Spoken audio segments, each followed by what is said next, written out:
Yeah, so the single arm unilateral chest press turning to the side, which means your shoulders protracted, right?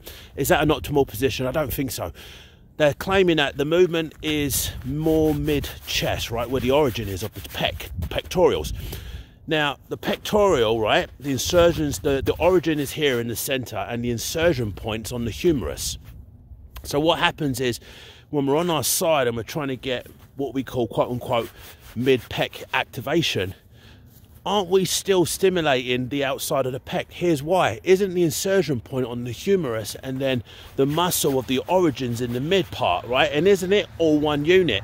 So to think about, just try it right now. Get your hand and come across. Pretend you're going to mimic that movement, and you'll notice using your opposite hand, you can feel the outer pec as well. So what I'm trying to say, the single arm unilateral turning to the side is a waste of time. And the reason why it's a waste of time is they're claiming that it's more activation on the mid pec, in the inner pec, right? You're going to get more inner pec activation, but you're still working the whole pec. So here's my point. Wouldn't it be better just to stand square on and do a conventional chest press like my good friend Tito Raymond's doing here in this picture?